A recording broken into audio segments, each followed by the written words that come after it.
Now, the ground is being cleared for peace in Syria, and it appears that Vladimir Putin holds the cards. Among a clutch of regional players with often competing interests, Putin has presented himself as a credible mediator and in the process consolidated Russia's emergence in West Asia.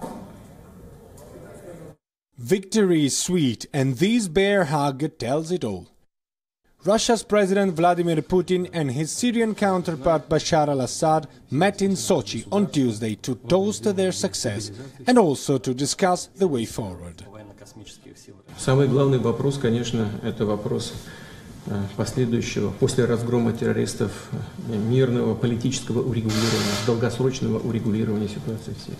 Я очень хотел бы обсудить с вами основные принципы организации политического процесса. تنجح روسيا في تثبيت ما تقوله دائما منذ بداية الأزمة هو عدم التدخل الخارجي في أي عمل سياسي في سوريا وإنما فقط دعمه من الخارج. Hours later, Vladimir Putin had a word with US President Donald Trump.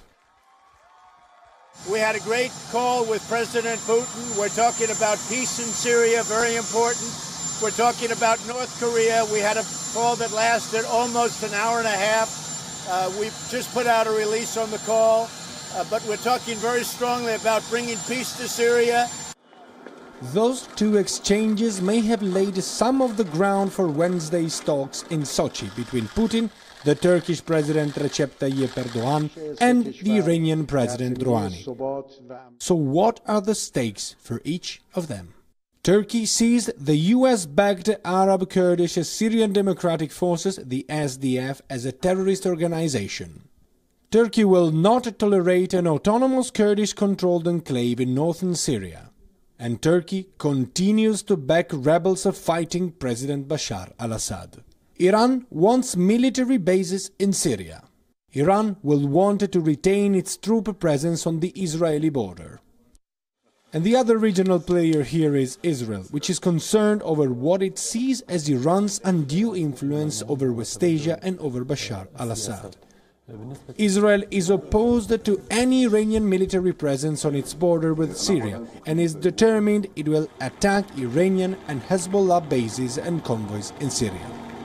And while the Islamic State is down and out, let's not forget the anti-Assad rebel groups that are meeting separately in Riyadh with their Saudi sponsors.